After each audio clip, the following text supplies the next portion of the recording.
Je pense qu'on a tous voulu vivre cette scène. Si c'est ton cas, c'est que t'as regardé Chérie, j'ai rétréci les gosses petits et je pense que tu vas être surpris de connaître tous les secrets de tournage du film. Allez, c'est parti. Nous sommes en 1985.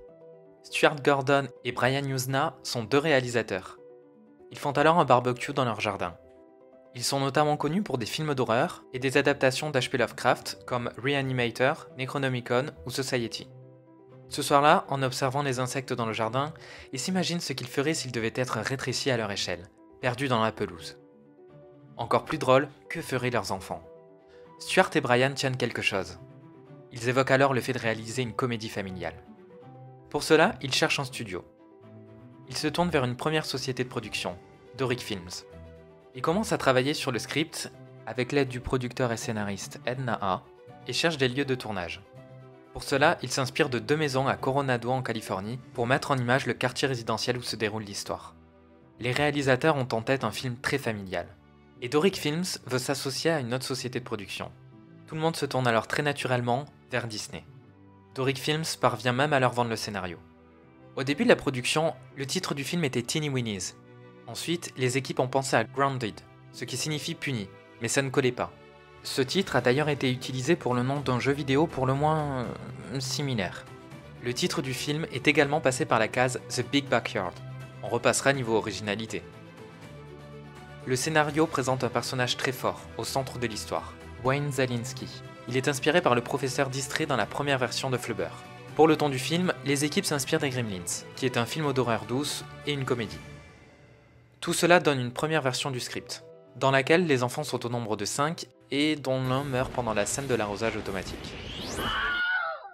Une fois que le scénario est validé, Stuart Gordon doit réaliser le film. Mais lors d'une réunion artistique, Stuart commence à saigner du nez. En réalité, il fait un burn-out, apparemment suite au stress et la pression des studios, et plus particulièrement celle d'un certain Jeffrey Katzenberg, qui est alors président de Walt Disney Studios. Stuart prend des congés. Le film n'a donc plus de réalisateur. Il faut en trouver un nouveau. Joe Johnston débarque. C'est un spécialiste des effets visuels. Il vient de chez ILM et a travaillé sur la première trilogie de Star Wars. C'est d'ailleurs le créateur de Boba Fett. Il a également obtenu un Oscar pour les effets spéciaux du premier Indiana Jones. C'est un spécialiste des miniatures. Il réalisera par la suite Jumanji, Jurassic Park 3 et Captain America First Avenger. Joe Johnston, c'est l'homme de la situation. Mais jusqu'alors, il n'a jamais réalisé de film, mis à part un film étudiant. Lorsqu'il est embauché, il demande à Katzenberg si ce dernier l'a choisi grâce à ce fameux film étudiant qu'il a visionné. Katzenberg répond que non, il l'a choisi malgré son film étudiant. Ah, ce bon vieux Jeffrey. On est clairement sur un management bienveillant et positif avec lui. Joe Johnston commence donc à travailler sur le projet et a une vision très technique du script de base. Il anticipe déjà les complications. Pour cela, il décide de réécrire le scénario et fait appel à Tom Schulman. David Lowery est quant à lui appelé pour le storyboard et pour anticiper visuellement le film. Côté casting, pour Wayne Szalinski, le personnage avait été écrit avec Fred MacMurray en tête. Fred MacMurray a donc joué dans la première version de Flubber. On pense finalement à Tom Hanks, Bill Murray, Jim Belushi, Tom Selleck, Patrick Swayze et Christopher Reeve. On pense également à Martin Short, qui est un acteur et voice actor Disney. On propose ensuite le rôle à Billy Crystal, qui refuse car il tourne quand Harry rencontre Sally. Finalement, le rôle est proposé à Chevy Chase, qui refuse également, puis à John Candy, qui a joué dans La Petite Boutique des Horreurs et qui refuse à son tour. Les équipes se tournent alors, sur une idée de Candy justement, vers un autre acteur de La Petite Boutique des Horreurs, Rick Moranis. Rick Moranis a également joué dans SOS Fantôme et La Folle Histoire de l'Espace. C'est un habitué des comédies horrifiques. John Candy a d'ailleurs fait la même chose quand on lui a proposé le rôle de Louis Tully dans SOS Fantôme. Un bon gars ce John. Rick déclare plus tard, lors d'un interview, qu'il voulait se rapprocher de la prestation de Fred MacMurray dans Flubber. La boucle est ainsi bouclée. De Chérie, j'ai rétréci les gosses à Flubber, il n'y a qu'un pas. Pour Diane Szalinski, on envisage Catherine O'Hara, Christy Alley, Shelley Duvall et Shelley Long. Mais c'est finalement Marcia Strassman qui obtient le rôle. Pour Big Russ Thompson, on envisage d'abord Daniel Stern, l'un des deux casseurs-flotteurs avec Joe Pesci de Maman j'ai raté l'avion. Le rôle est finalement attribué à Matt Freewer, qui a 30 ans lors du tournage, soit 14 ans de plus que le fils aîné de son personnage, Little Russ Thompson. Christine Sutherland, qui joue Mae Thompson, sa femme, en a à peine 16 ans de plus. Pour Little Russ Thompson, les équipes jettent leur dévolu sur Keith Coogan. Mais Keith décide de privilégier un premier rôle pour Douma et ses amis, un autre film Disney de l'époque. Tout cela au profit de Thomas Wilson Brown, qui récupère donc le rôle de Little Russ Thompson. Drew Barrymore est quant à elle envisagée pour Amy Szalinski, Rôle finalement obtenu par Amy O'Neill. Jared Rushton joue Ronald Thompson et Robert Oliveri joue Nug Zalinsky. Le tournage était d'abord prévu à partir d'octobre 1987, mais est repoussé et se déroule du 20 janvier au 20 juillet 1988. Disney ne veut pas trop dépenser. Les studios accordent seulement 18 millions de dollars au film. C'est un budget standard pour l'époque. E.T. en 1982 avait par exemple un budget de 10,5 millions de dollars, et les Goonies en 1985 19 millions. Mais en soi, c'est un budget qui est tout sauf standard pour Disney, qui a dépensé plus de 50 millions de dollars pour Qui veut la peau de Roger Rabbit en 1988. Alors évidemment, c'est pas la même production, mais il y avait des enjeux techniques malgré tout. Le budget pousse les équipes à tourner au Mexique, au studio Churubusco, qui coûte moins cher. Là-bas, on a tourné Dune, Rambo, Le Masque de Zorro, Total Recall, mais certaines séquences sont également tournées à Vancouver et en Californie. Pour les décors, les studios de Churubusco possèdent déjà un jardin. Des maisons sont installées tout autour de ce jardin pour cacher le bâtiment des studios. Pour la création de ce quartier résidentiel, on va justement s'inspirer des maisons de Coronado en Californie. Elles sont réutilisées dans les studios mexicains, mais leurs propriétaires ne sont pas contents. Disney décide de régler l'affaire avec un joli petit chèque. On dénombre pas moins de 48 décors différents. Pour le rayon intrécissant, Joe Johnston veut qu'il donne l'impression d'avoir été... Inventé par un scientifique fou. Hein? Mais qu'est-ce qui s'est passé? Ok, attendez, je vais arranger ça. Bon, j'en étais où? Ah oui.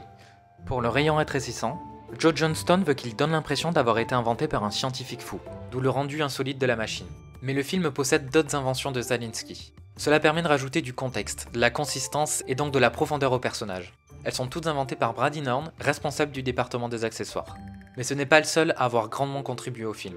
On peut également citer Thomas J. Smith, producteur exécutif en charge des effets spéciaux, qui a d'ailleurs travaillé sur Star Wars, Indiana Jones et E.T., David Sozala, qui est responsable des miniatures et qui bossera par la suite sur Deep Impact, et Peter Zamora, qui est assistant miniature sur le film. Car en réalité, les enjeux du film sont principalement techniques. A l'époque, les effets visuels ne sont pas si développés que ça. Et pour rappel, Disney a offert un budget restreint pour la production. Les équipes cherchent donc des combinaisons de plusieurs procédés. Des éléments à grande échelle, des décors ou des insectes géants par exemple, reliés à des versions miniatures. Le but étant de se concentrer sur le jeu des acteurs, dans la version géante des décors, et de les rendre minuscules en filmant les versions miniatures de ces mêmes éléments pour donner l'illusion de leur toute petite taille. Les scènes avec les adultes, qui sont en taille normale, sont tournées avant celles des enfants, en version miniature. Bon, pour que ce soit plus clair pour vous, je vous propose un exemple, avec la scène de l'abeille.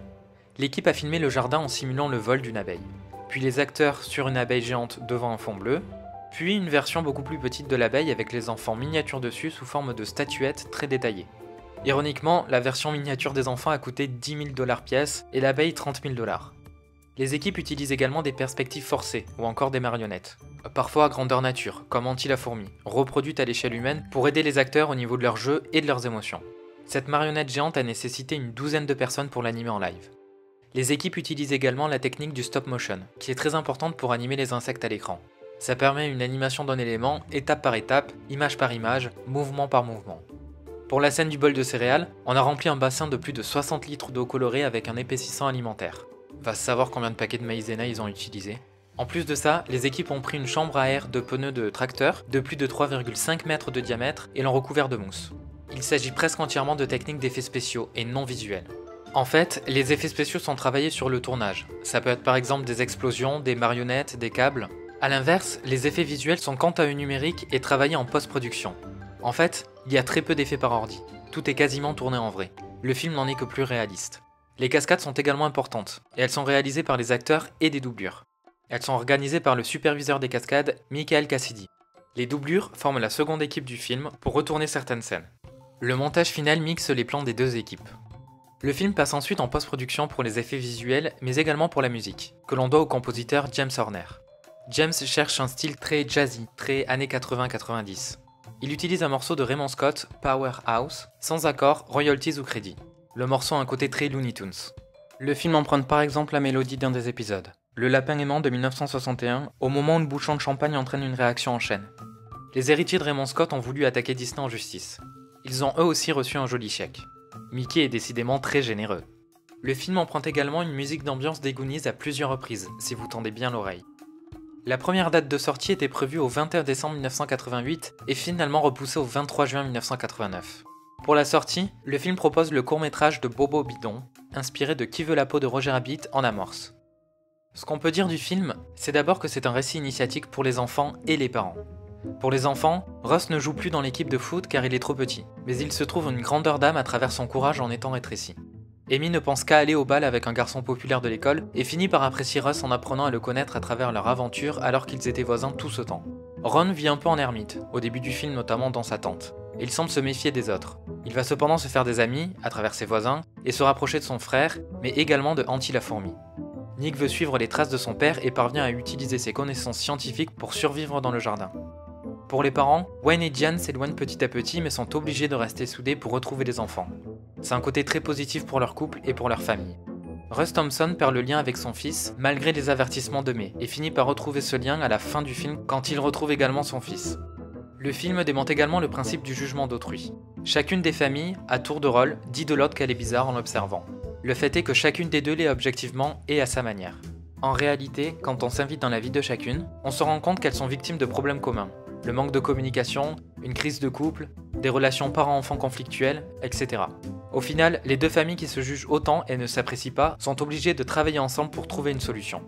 À la fin du film, malgré les différences, les deux familles finissent très proches et certains de leurs membres en sont même plus que complices. On peut également parler de l'écologie. Les enfants se lient d'amitié avec Auntie la fourmi et s'identifient à travers cette relation à tout un écosystème. L'arrosage automatique et la tondeuse à gazon ont un impact destructeur et impressionnant. On a là la métaphore de l'impact de l'homme sur la nature.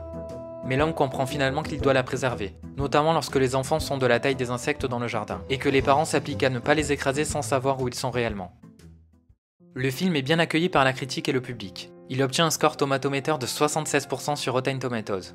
Chérie, j'ai rétréci les gosses gagne également un BAFTA des meilleurs effets visuels. Au niveau du box-office mondial, il engrange presque 223 millions de dollars américains. Le succès du film a entraîné deux suites. Chérie, j'ai agrandi le bébé en 1992 et Chérie, nous avons été rétrécis en 1997, ainsi qu'une série télé éponyme sur 3 saisons à la fin des années 90. Mais s'il y a bien une chose qui a marqué notre enfance avec ce film, c'est son adaptation en spectacle 3D dans les parcs Disney, notamment à Disneyland Paris, avec Chérie, j'ai rétréci le public, réalisé par Randall Kleiser. Les souris, la tête de chat qui se transforme en lion, l'attaque du serpent et l'éternuement du chien, j'en ai un souvenir aussi fantastique que terrifiant. Personnellement, ce film me faisait peur quand j'étais petit. Aujourd'hui, je trouve que c'est un bon divertissement. La patine et les effets spéciaux ont clairement vieilli, mais ça rend le tout plus appréciable car il marque l'époque du film. Une époque qui n'existe plus et qui n'a plus le même cahier des charges. Chérie, j'ai rétréci les gosses a vraiment impacté notre enfance. C'est un film bourré d'effets spéciaux mais pas forcément visuels. Les trucages sont très astucieux et perso, je trouve ça trop cool. Chérie, j'ai rétréci les gosses trouve sa légitimité dans sa seule nature divertissante. Un bon film des années 80, comme on les aime.